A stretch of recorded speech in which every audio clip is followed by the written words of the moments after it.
Hello and welcome to our new podcast series called Health on Air. I'm your host, Dr. Karan Thakur, and I'm delighted that you could join us today for this brand new weekly podcast that aims to bring the latest developments in health research, health news, and the latest health trends straight to you. This podcast, as we are starting out today, seeks to provide an accessible platform for medical professionals to come here and discuss their areas of expertise and create an engaging dialogue about the latest in healthcare. And this, we aim, will become your one-stop shop to get all that is happening around the world of health. And this podcast makes it accessible for you to get it in a credible way. So as I said, each week I will have an expert joining with me here and discuss their area of specialization and areas of concern. And I'm delighted that today I am joined by Dr. Varun Bansal, who is a senior consultant cardiac surgery at Indraprastha Apollo Hospitals, and he specializes in MICS and robotic surgery. Dr. Varun, welcome to the podcast. Yeah, thank you very much, Dr. Karan. Thank you for having me here and for this opportunity to connect with listeners and people who are really interested in maintaining their good health and learning about new technologies and new systems which are coming into place, which will be very helpful in keeping their health good and getting if they have to come to hospital anytime. Absolutely. So that is our intention, which is to actually ask Dr. Varun questions around cardiac health, around heart disease. We've heard a lot of news very recently where there are concerns being expressed about young people getting cardiac illnesses or even worse. And no better person than Dr. Varun, a young dynamic professional who's actually bringing in cutting edge technologies for the betterment of this field. So Dr. Varun, let me just jump right in. First and foremost, what is the trend that you're seeing in heart disease in India? So currently, the trend which is growing, like number of patients which are growing, are because of many factors. The younger patients have started coming in to us seeking medical advice regarding their health, because the cardiac diseases, especially atherosclerosis, is expanding its reach to the patients. Patients in late 30s, early 40s are also coming in, and also the survival has increased. So patients who are 70, 75, who were not really doing well earlier, have prolonged their lifespan, and they also experience heart illnesses. So the number of patients has grown exponentially in last decade, especially in last 5 years, when people have become more aware. Even like at least after COVID, people are more aware of their surgery, of their general health. So they've started coming into us very early, with more number of heart diseases than prior what we had. So you're saying essentially two things. One is that the absolute numbers have increased that you see in your clinic and practice, and number two is that you're also seeing a slight shift where younger people are also showing up with heart disease. So if I want to sort of delve into that aspect, why is it that younger people are now getting more heart disease? That also is multifactorial. Increase awareness that they want to come to the hospital. Second is because of the stress factors we deal with every day, work stress, family stress. Third is environmental pollution and environmental stress. Fourth is the sedentary lifestyle, lack of regular activity, regular exercise in all of our lives. So all these factors come into play. In addition to the genetics which we already have, our South Asian population is specifically more susceptible to any kind of cardiac illness. So all these factors coming into play, the younger patients have started coming into the hospital now. Right. And in the younger population, is the disease profile any different from that in the older, or is it pretty much the same? Disease profile is nearly the same, because we got patients with severe heart blockages. So patients are nearly the same. It's just that presentation is early, so that makes it more problematic for the patients, because then even after a successful treatment, which could range from angioplasty to a cardiac surgery, they have to live long and they have to live an uneventful life for the rest of the time they are alive. That is another 30 years, 40 years. They have to live stress-free. Right. For any results which all the usual lifespan for stent patency was considered to be 15 to 20 years, maybe extending up to 25 years. And for surgery, it was the same. Now we have to give results so that patients do not come back even after 35 years of the procedure that they underwent. So that is more challenging to medical fraternity as well. Right. So that's definitely a challenge. And if anybody does have heart disease, what are some of the symptoms that they should look out for? I think everybody knows all of it, but people just don't realize. Shortness of breath and chest pain are the main complaints which people come with. Palpitations are some other. But what I would suggest is people should take notice of their activity levels. Like if somebody was doing a 2-hour workout earlier, or maybe 1 hour workout earlier, and now he's feeling tired after half an hour or running half a kilometer, then that also warrants him that he or she should get investigated, rather than thinking that I can run half a kilometer, so I might not have this disease. I'm still 40 years of age, doing very well. I would not have that disease. So I think the presentation should be early for outcomes. So people should keep into mind that symptoms would be the same. Severity has to be assessed properly. If the patients can do that, I would not call them patients. If the healthy individuals can do that, I think that will really make a difference. So what I'm hearing is that it can happen in any age group now. So therefore, don't think that this is of somebody who of a different profile or older age only. Even if you are young and healthy, it's important to get a periodic health check done. And also that sometimes heart disease is quite silent in its presentation, and therefore you have to be mindful. And other than that, if you do have these symptoms, like you said, it makes a lot of sense, or it is actually quite urgent that you go and see your physician or a cardiologist. So that's very useful advice. So if I move to level 2 now, which is that just a second. I would just want to add on to this. I'm sorry to interrupt. I would just like to add on to this, that in the past few years, everybody would have seen that patients have died in the gym. Yes, without any history of cardiac illness, and they cardiac arrest. That is mainly because one, there were predisposing factors. Second, the level of intensity what they were working out, it was progressively decreasing, and they did not think that it was they could actually have a cardiac disease. So maybe they were not doing enough cardio exercises, and they were doing just weights, and they really did not realize, and they did not think of themselves as a potential patients. So one day it was just they were on the brink, and one day they just crossed that. That was very unfortunate of young patients dying. But I think that patients should identify the problems well in advance to keep themselves safe. No, I'm glad you brought up that point, because that has been reported on social media, even in traditional media. So I'm glad you brought that up, and also gave us an insight as to why this could be happening, and what are some of the things to look out for. So I think that's very useful insights. So let me move on to the next logical step to this, is that if a person does have any presenting symptoms and they come to you, what is your approach to such a patient? First of all, proper history taking and for detailed examination is very important for assessing or treating any patient.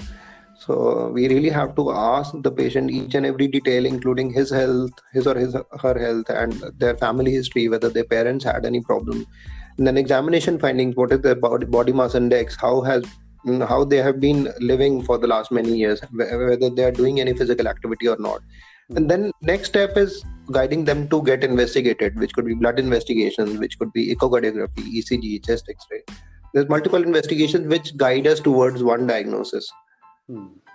Right. So there's a workup that you would do, and I want to get into your area of specialization. Since we have you, it will be unfair to not really delve deeper into what you do, and that is that if a person has severe heart disease, what is the approach that you take vis-a-vis an angioplasty versus a surgical intervention? So how do you decide that? Now, there are clear-cut guidelines with regards to that. The global accepted guidelines are if the patient has one or two blockages and one or two arteries, and they're stentable, the patient should go in for stenting. But if the patient is diabetic, if he has multiple blockages, all three arteries are blocked, and the lifestyle is getting hampered, or the heart is getting weak, then he would be benefited more with the surgery. Right. Surgery is like bypass grafting, which could be done either ways, opening the chest or MICS, and we now we are doing it with using a robo.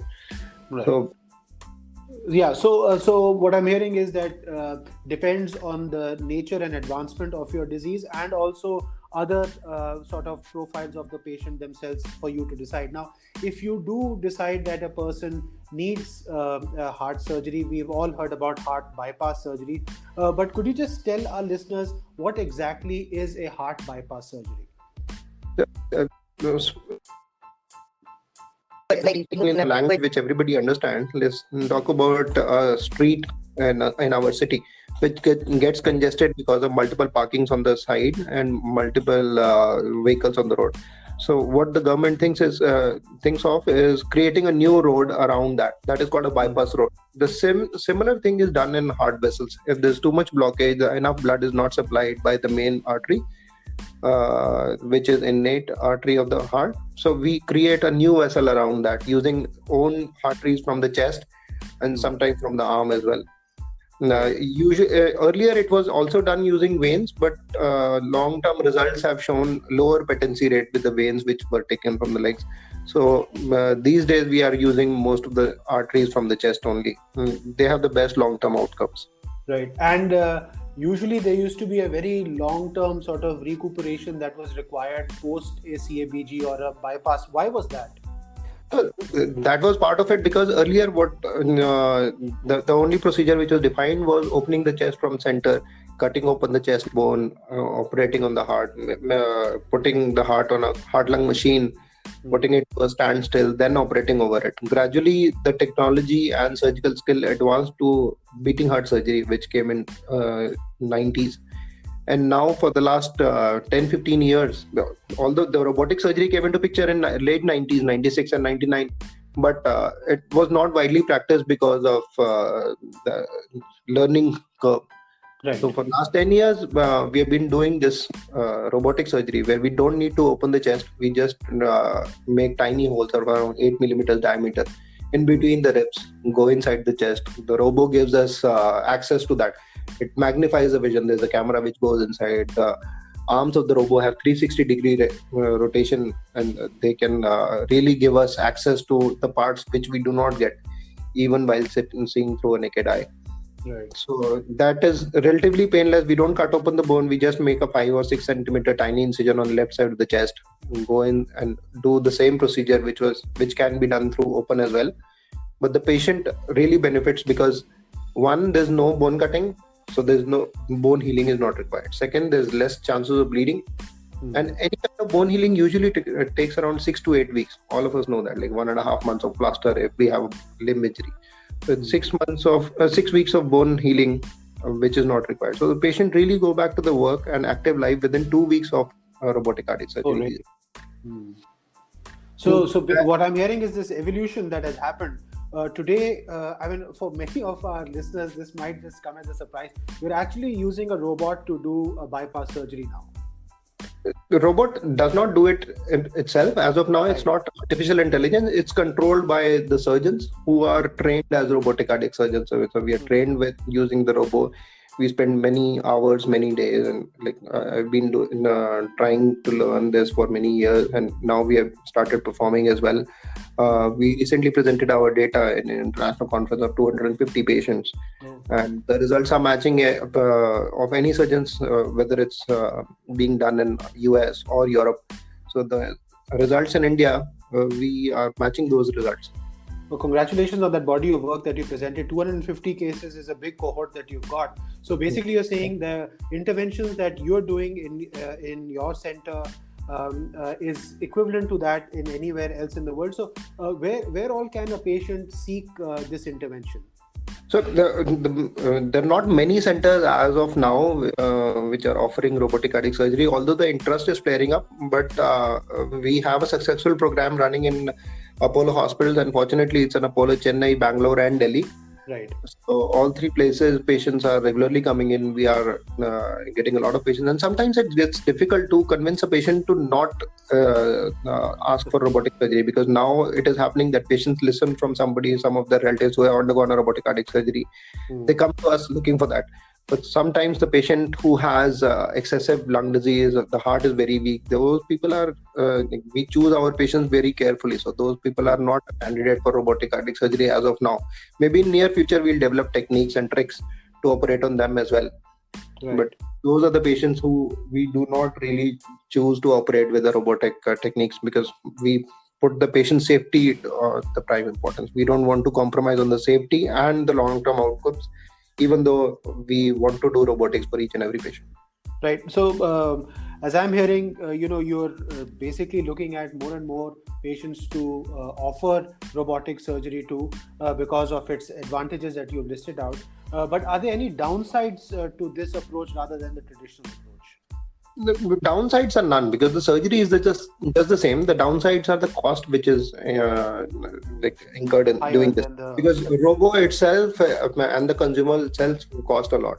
But that cost, when equated with the number of working days which patient gets, like he goes home and goes back to work within 2 weeks. Whether while in open surgery they have to stay in home for a month and sometimes 3 months as well. People who are weak, who are elderly, they stay home and they're not able to do anything for 3 weeks and 3 months. So those people, that time which is balanced, account for the money as well.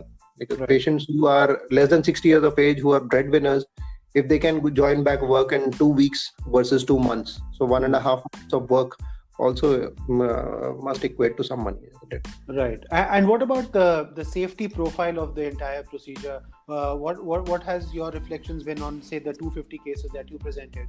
How safe is this?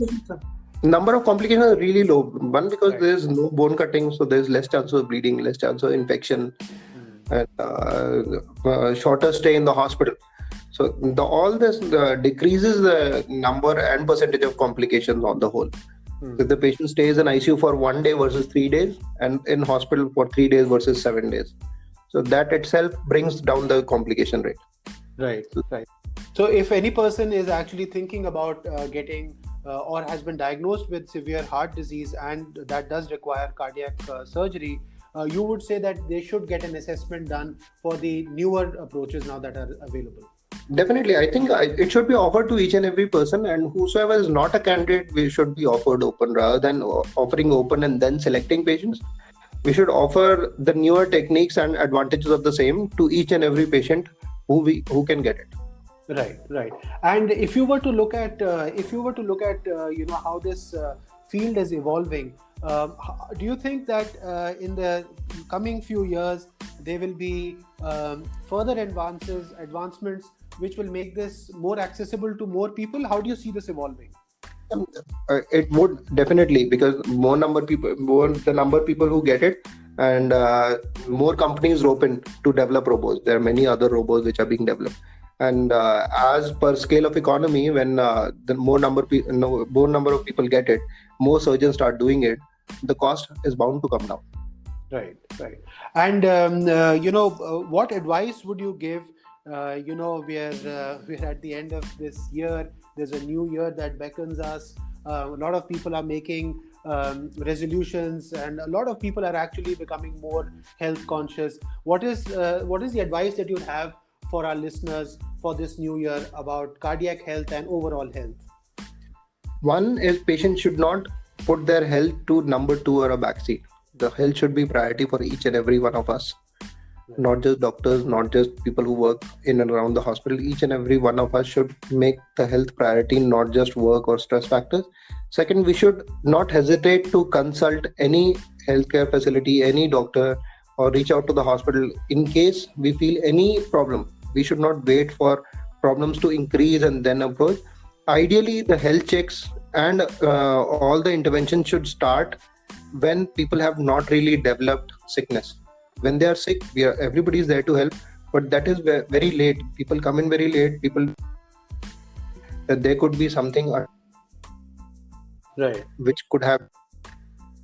So making up talking about patients, I think everybody should take care of their health and should give away that fear of going to hospital, of consulting somebody. Right. I think that's an excellent message. So to our listeners, that in this new year, you should get into this health-seeking behavior where this becomes a normal part of your life, where you stay healthy through active means, and also ensure that if there are any issues, you get them checked as soon as possible, as Dr. Varun mentioned. Dr. Varun, I'd like to really close this conversation here by thanking you for enlightening us not just on heart disease, but really on the newer technologies that are available out there. I think a lot of people are not really aware about them, and it can make such a big difference to their lives. So I really want to thank you for your message, and I want to thank you for your message on prevention. As we all know, that is going to be a key as we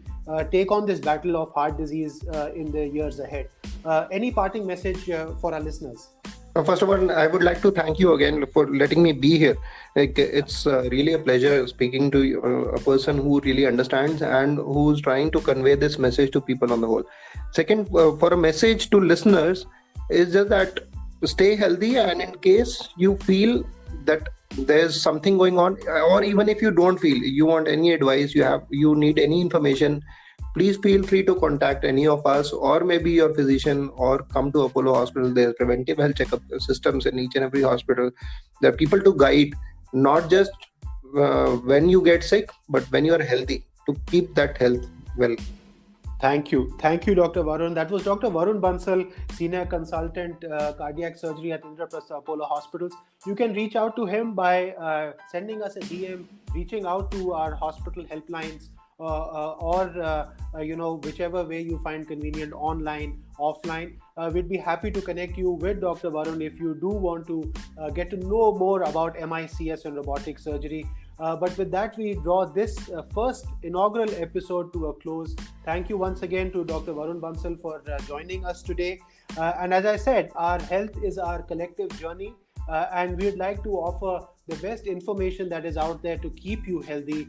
And I look forward to having you join us in the weeks and months ahead as we present newer issues, broader issues of concern around health, and make sure that on this journey we all emerge more healthier.